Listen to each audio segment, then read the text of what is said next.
Hello, everybody. Welcome back to Simply Relational. I'm Darren Krager, and this is my wife, Dr. Shelley Krager. And we love elevating marriages and equipping parents. Yeah.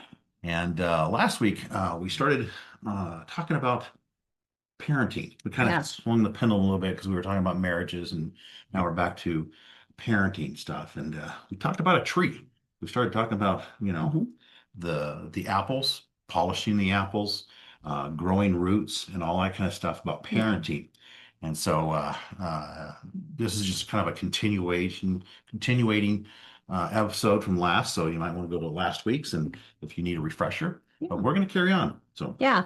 We talked a lot about how biblical parenting was focusing more on the roots that are being cultivated versus just looking at the fruit. Mhm. We talked about how sometimes you can have a year where there's a freeze or you might get a bad batch that grows on the tree or one bad apple just because some worms have eaten it or something, but it doesn't mean the whole tree is bad. Yep. And so the focus isn't on the individual fruit. The focus is actually on cultivating the roots because that will produce Yeah. good fruit. Yeah. So we're going to kind of continue on from that mindset. Today, we're going to actually pick off what I feel like is probably the most confusing and exasperating fruit on the tree for a parent, and that's discipline. Oh my. It's an area that we have parents all the time ask us, like, how do we discipline our kids? I've never actually heard anybody ask, should we discipline our kid? I've always heard the comment on how do we discipline? We can't get them to listen. They don't obey when I tell them the first time. They talk back to me. Those types of Yeah, things. well, there's moments when people say, "I just stopped disciplining." Yeah, they're in control or whatever. And Yeah, there that's true. there are one, two little philosophies Yeah. out there that talk about not really being parenting of Mm, what mhm. we know is true of to be a wise parent. Yeah. So that's where we have to keep going back to what is biblical parenting. There are some modern parenting ideas that definitely have some good ideas. We know that connection matters. We know emotions matter. We all have emotions. We know relationship matters because a parent-child is a relationship. And we know that understanding your kids Mhm. matters and Yeah. knowing kind of where they're coming from. So those are all positive things that are out there. But biblical parenting was actually never meant to be a child-led relationship. Mhm. And I think that's where confusion comes in. I think sometimes there's confusion around some of the modern parenting pieces that are being said that make you believe that it actually is a child-led thing. When you think about Proverbs 22:6, it's so clear on saying, train a child in the way he should go. And when you think about the word training, what kind of words come to your mind? Training means you're conditioning, Hmm. you're getting stronger. You there's going to be a little bit of pain, strain of a Yeah. muscle or this and that, but it'll get healed and you become stronger. Yeah. But training really also implies that you're guiding. Yes. Like you Yep. can't train Yep. somebody without guiding Training. them. Yep. Then you think about Deuteronomy 6:6 through 7. We are instructed as parents to intentionally teach truth throughout every day Yes. of our kids' life. So biblical parenting is active. It's not something that's passive. It's not a passive parenting. It's not a child-led, what do you think? It's active. We are the adults and we are the parents. And honestly, I think that's why so many parents get exhausted right now, because I think they're battling frustration and guilt. They Mhm. get frustrated, then they feel guilty, maybe sometimes by the way that they respond, or maybe what the world tells them that's different. They're trying to understand the difference between correction and permissiveness because sometimes you can overcorrect. So then you go the other way and then you become permissive. And there's difficulty in understanding the difference between authority and fear. Yes. And so these are all things that have created confusion for us and that we're trying to figure out on how to discipline. I want to start the episode today by really talking about our whole premise and focus today is going to be on the importance of understanding connection before correction. And so that's just a term I want Can you for our listeners to be able can you to say that remember. again? Connection before correction. Now, before you tune us out, before you're like, whoa, wait a minute. I don't want you to think that this is a new parenting advice, but some of the modern day parenting. Connection before correction does not mean no consequences. It does not mean not having boundaries. It does not mean no authority, or no discipline. It simply means that the relationship becomes the foundation of the correction. I know personally from at school, as a principal in the school, many times I know that when a child comes into the office, the first time that I need to meet with them on something, I have to spend time building a connection in order to get to the correction component. If I just dive right into the correction, we don't have the relationship for me to actually be penetrating the root of their heart. And I can simply conform behavior, but I'm not actually transforming a heart posture Yeah. to that behavior. So that relationship is a really important thing. Kind of who you're listening to, my wife, Shelley, she's been a principal for over 25 years and Mhm.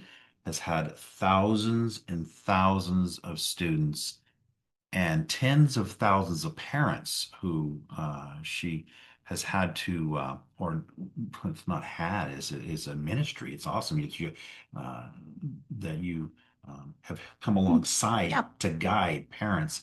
And so she's speaking from experience of thousands of times over that is effective. Because if this was not effective, if this was not powerful, and if this is not a root thing, we would not be talking about it today. So Yeah. this is Yeah. a huge root. Well, as I'm thinking about the connection before correction, an important thing that I want to emphasize is principles such as love and logic. That's something that we utilize a lot in a lot of our parent trainings. We use it at school a lot. Love and logic really bases it on that premise that you need to have that connection, and then you go into the correction part of it. So we're gonna kind of talk through some love and logic strategies. When we think from parenting, there's two, all of us had different parenting strategies that our own parents did with us. So a lot of times we result to what was effective for our parents or ineffective for our parents in our parenting. But there's two things I see consistently for most parents that create an exasperation and almost that piece of that confusion that happens with the parent because they're trying to correct their kids, they're trying to discipline their kids, and they resort out of exasperation to two different things. So the first one is yelling. Mm. And I don't know how many listeners out there are like, oh, you just said what I get frustrated out about a lot. I don't know why I resort to yelling. That was one of my first things. Oh my goodness. Hmm. Yelling. Yeah, Oof. yeah. I think it's a natural thing that a lot of parents resort to. And for whatever reason, I think we're equipped and trained to think that if they didn't hear something or listen the first time, if we say it louder the second time, it will get a different response. Typically, that's not going to happen. Now, here's the thing. Sometimes it will. Sometimes as a parent, you have found success with yelling, and so you keep yelling. But I do want to really reiterate to you, you are not penetrating the heart of your child. You're simply getting compliance Compliance. from your Yep. child. And again, we're back to our focus is not on the fruit. Our focus is on penetrating the roots. Yeah. Yeah. And in order to do that, yelling will never, Yeah. ever penetrate a root. I can think back to when our kids were younger.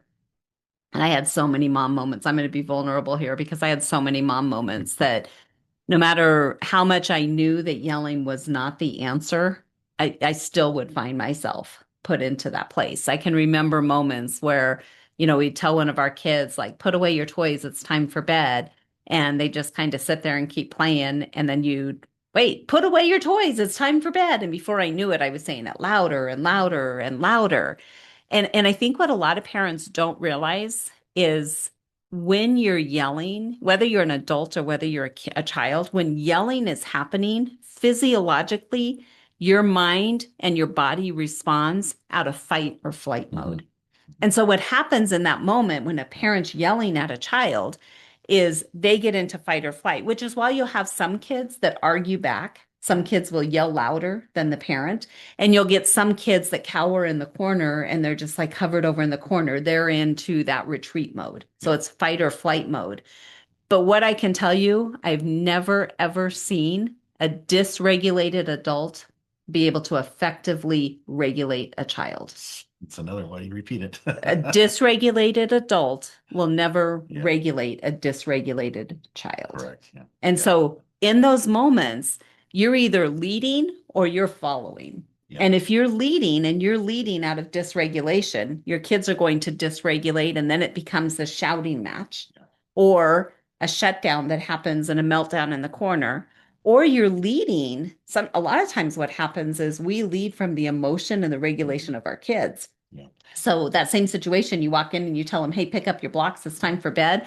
And if the kid responds out of an emotional response, the parent's response seems to be more Yeah, intense. well, and yelling is when you start raising the volume, that means you're emotionally Hmm. getting involved, which is a distraction to you as a Yes. guide and as a parent. Yes. And so yelling is not a great tool. Remember, yelling something out is for an emergency. Yeah. It's not to put your toys away. It's for an emergency and so you don't want to condition your child to just hearing mom or dad screaming at them no matter what they're Yep. doing. Yep. If you yell, it's for an urgent thing, or you're yelling because you're trying to get attention from something in the distance. Hmm. So let's come back to, 101, what yelling is about. And Yeah. it's not to be used uh, for discipline Hmm. because we get emotional. Yeah. Yelling will not get you control. And I love how you said that. If you've got a 2-year-old that is running towards the street and there's a car coming, Mhm. yelling will give that fight or flight response, and you Yeah, want that instant, "Ooh, I've got to yeah, freeze yeah, or I've got to turn around and fight you." yeah, Like you want yeah, that because you want that response so that they know the danger that is yeah, and there. that's just it. Yeah. But think about that, the danger that is there. Mhm. So if yelling is a part of your mode of discipline every single day, what's happening is you are creating a fight or flight danger mode in your Mhm. kids every day Yeah, in every yeah, yeah, interaction. yeah. So that's an important piece. The other part that many times um, will happen is you'll get into more of a humiliation or a demeaning kind of mode. And as parents, I know none of us want to hear this. We all would say, "Oh, we would never do that to our kids." But I'm the first one that will sit before you standing guilty, saying, "I have had moments where that has happened." And it might even be a simple phrase like, "What are you thinking? That was really stupid." Mhm. It might even be a phrase. You're not saying the kid was stupid, but what they were doing was stupid. But it becomes this humiliating phrase Yeah. to them. I can remember specifically, Darren, and I don't know if you remember this situation. We were walking out of Costco one day. This was about a year or so ago. And there was a young boy and his dad, and the mom was already in the car. And he was probably 9 or 10 years old. And the dad was trying to get things into the car, and the son was in his way, really. And the dad was like, "Get in the car." And he was trying to get around him. And the dad just started yelling. Yeah. And he was saying things like, "Why are you so Stupid. stupid?" That's right. I remember that. Yeah. And everyone around in the parking lot was just like freezing listening to this. And I honestly don't remember what was happening facial wise with the dad and where, because all I was focused on was the kid. Yeah. And what I remember is seeing him just sinking. Cowering down, Yes. hiding, stuff like that. I Yes. had a situation when growing up. I remember I was in church, and I had walked between my dad and somebody else he was having a conversation with, and I was just playing. I was Hmm. 8 or 9 years old, and I guess it was a disrespectful situation. And my dad reached out and grabbed my ear and pulled Mm, it back, just got into my face. And don't you ever walk in between somebody in a conversation ever again, and mm, he's holding my ear in pain and saying this in front of people yeah. we go to church and have gone to church with for Yeah. years. I was humiliated. Yeah. I'm so glad that you gave that example, Darren, because the one I was just giving, a lot of people would hear that with the Costco one and you'd be mortified. Like, you're like, Mm, how can anybody ever talk to their kid that way? But parents, many times, mm. will discipline their kids harshly in front of other people, which Yeah, has the same effect. yeah, yeah, So, discipline should yeah. never be to cause a scene. No, It should be to change behavior, and typically always in a private setting or in yeah, a lower voice where it's just you and yeah. the child. You're always trying to protect their integrity Yeah, in the midst yeah, of in the that. tech, yeah, because the other thing is when you discipline in public and stuff, it humiliates Hmm. them. But when they know that you bring them to the side in a quiet place, um, their trust in Yeah. you grows. Yes. They're going, okay, my mother or father, they care for me. There's this Hmm. new type of growth that's actually going on, this new root of Yeah. this relationship Yeah. between a father and son or mother and daughter or Yeah. whatever. Because what And it's really saying to the kid in that moment is, I care more about you than I mm, do about your behavior right now. yes, I correct. care more about you. Yes, And that's such an important yes, part of that yeah. connection before the correction. So I don't want to just talk about all the things that we resort to. I think we all can relate to that. I think there's very few parents that would say, "Oh, I've never raised my voice and yelled at my kid or humiliation ever happening." But what do we do instead? That's what I hear parents asking. Like, I don't want to do this, kind of like Paul. Like, I do the things I don't want to do, but this is what I resort to because we resort to that out of Yeah, exasperation, yeah. right? So we just want to give you a couple of practical tools today. When you have those moments where um, you're resorting to the elevation of your voice and you're starting to yell, I actually want to kind of give you a three-step process to think through today. And then I'm going to give you some phrases that you can do as well. So the three-step process, the first one is the pause. And that word sounds so um, Simple. simple. That's what I'm looking for. So simple. Yeah. But it is so powerful. When you have those moments where you are going into an interaction to discipline your child for whatever reason, that pause moment is the most critical thing that you start with. And the reason for the pause is you're stopping and you're thinking, am I actually helping to transform or to build deeper roots in my child, or am I escalating the Mhm. situation? Am I leading or am I following from a regulation Yeah, standpoint? So yeah, you want to make sure that you are regulated, that you are leading the regulation yeah. piece of it. That pause thing is very, very powerful. We use that in so many marriage settings when we're mentoring or um, having a big meeting about Yeah. it. But because pausing, no matter with your child, with your spouse, Hmm. with a coworker, Yeah. with whatever, pausing helps you to become a wiser person immediately because pausing basically is take a deep breath and blow out Hmm. whatever is there, whatever just built up, some anger, some like give clarity of what is going to happen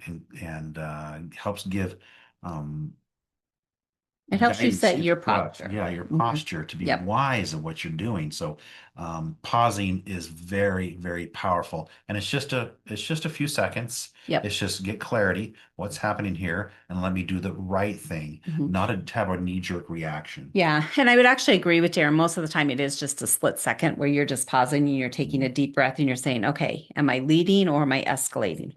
Okay, deep pause. But Yeah, there are times where that pause does need to be a little bit longer. And that pause might need to be a little bit longer if your child is incredibly dysregulated and you can't even engage in a conversation with them. That pause might actually be, I need you to go to your room and we're going to talk about this when you settle down. yeah, That's a yep, pause. yep, yep, That's a pause. yep. And so always start with the pause. The next part of it is the connection. And this is the part that I think a lot of times as parents, it's easy to miss. That Yeah. connection point is where you're intentional about making eye contact Mhm. with your child. Yes. And that sounds like such a simple thing again, but it is such a powerful thing. I don't know if any of you have ever been in a conversation with somebody. So, like if I'm in a conversation with you right Yeah. now, Darren, and if you're looking all around the room and you're looking at everything else but me, Yeah. I don't feel connected with Um, you.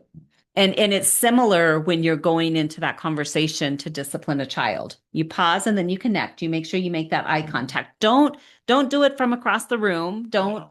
Don't across the room try and engage in that conversation. Get close to them. I say this to my granddaughter all the time. I'll always say, "Give me your eyes. Give me your eyes." Or when I'm meeting with students in my office, that's always one thing they will tell you. They hear from me all the time. "Give me your eyes." Because eye contact. Now, I do want to preface, I understand there's severe autistic tendencies in that eye contact is difficult. But even with autistic tendencies, what I would tell you is it's important for them to understand that connection point Yep. still too. And so you find what's going to work for that connection if eye contact is not a doable thing for Yeah, and it them. makes it personal. I mean, you make eye Yep. contact, you know how that is. I mean, Sometimes it's difficult in meetings and stuff to talk Hmm. to or whatever to talk people straight in the eye. But Yeah. when you talk straight in the eye, You're it gets seeing the personal full. and you're seeing the person. So Yeah. eye contact So is eye big. contact, that's the first part of connection. The Mhm. second part is calm voice. And again, if you did the pause before, and if you're saying, I'm leading, I'm coming into this, I am setting the tone for the Mhm. conversation. I am setting the tone for the regulation that's going to happen. So calm voice, physical presence, making sure that you're leading with empathy and Mhm. not out of a condemnation or Yeah. a humiliation. Right. So sometimes that might even look like, I'm just going to give you a really quick example. You're going to pretend like you are our little 3-year-old granddaughter, because that's who we get to Oh work with a my lot of times goodness. right Yeah. now. And she loves to have her tablet time. She has very short times that we'll give her, like 15, 20-minute windows throughout a day. And she loves to have that time. In fact, she's one that could become addicted really quick if we didn't monitor that. So when it comes time to put that up, a lot of times I'll set the stage first, and I'll tell her when the timer goes off, where are you going to put it? She'll walk through what's going to do, what's going to happen. And occasionally she pushes that. Yeah. So the other day she was sitting on the couch, the timer went off. She sat there and I looked at her, and she kind of sat there, and I walked over and I said, give me your eyes. She looked at me and I said, the timer went off. And she's like, I'm almost done. She's instantly started, like her escalation started going. Her voice was getting loud. Like, I just want to finish this one more game. And I said, give me your eyes. She looked at me again. And I said, you can either choose to put it on the counter, or I can help you by putting it on the Mhm. counter. She instantly just kind of stopped for a minute. And then she said, I'll do it. And she got up and went and put it on the Yeah. counter. Yeah. Like, it quickly de escalated that situation. On if I had engaged at the same level that she did, and when she started arguing against it, if I had Mhm. started arguing back, I was now following. I was no longer Yeah. leading. Yeah. Yeah. Yeah. So that's an important part. And the empathy part of it could even be, I realize that you want to keep playing. That's a bummer. I know it's a Yeah. bummer when it's time to be done, but we need to put it away and you'll get to play again later. Yeah. The one thing in there that the very vital thing is choice. Yeah. Okay, because you give her a choice. You've Yeah. done it. You've taught this for years and years and years and years.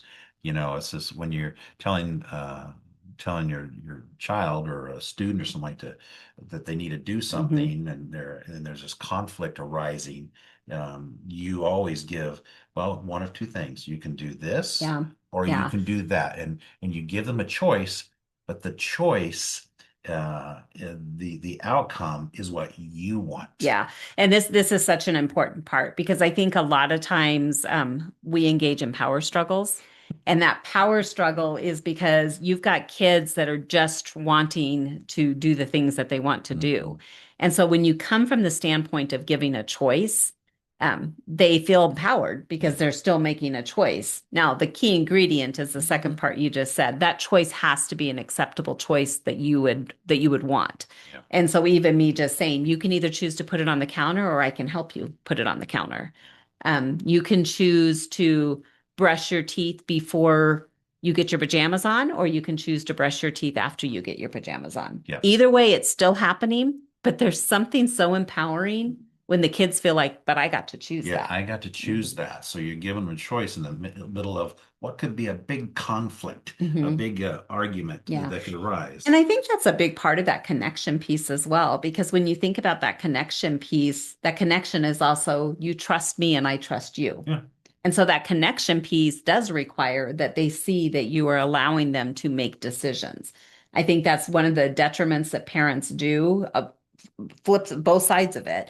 Either they try to control every action that a child does, and then a child does not know how to make a decision because they've been so accustomed to being told everything they need to do, or they've been allowed to make the decision, and it's a broad decision without choices that are acceptable to a parent. And this is where you get into a little bit more of that parenting style where the child is leading versus the Yeah. parent. Yeah.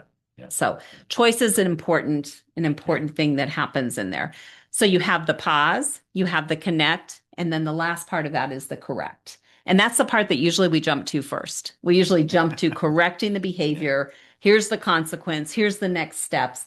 We jump right Yeah. to that, And but then we have to pause yeah. and connect Yeah. first. You start with correct. Usually it's going to end up in failure, or it's not going to be Hmm. as powerful or as effective as it could be. Yep. Yep. So this week, it's one of the things I'd encourage you to do. Pick a situation, pause, make sure that you are leading, that you're not following, that you're leading with the regulation. Connect, use eye contact, give acceptable choices. Make sure that you are giving phrases like, we can either do this or we can do this, or you can choose this or you can choose this. Leading with phrases like that, but they have to be acceptable choices that you're looking for. And lead with empathy as well. I know this is a bummer. We're moving on, and this is what you get to do the next time. So use phrases that they understand that, yeah, you know that it's a bummer that you have to Yeah. put your game away, but Yeah. you still have to put your game away. Then move into the correct stage. Yeah, yeah. So with that is um, making sure you're wise with the words you use with the children. Don't be degrading. Mm, We were into that, and it's just coming to mind now. But use the word stupid. How stupid was that? yeah. Because if you say that, you didn't say them, they still think it's them. Hmm. How stupid that. Yeah. Didn't you use your brain? Don't demoralize in a disciplinary situation because that tears the child down. It does not grow them or enrich them or build them up. And Hmm. that's what the whole thing about when we're talking about the roots, I want to go back a little bit and the fruit, Hmm. because the roots is the most important thing that we're trying to get across here, because the root is all about the child's faith, the Hmm. child's character, Their identity. their Hmm. identity, their integrity.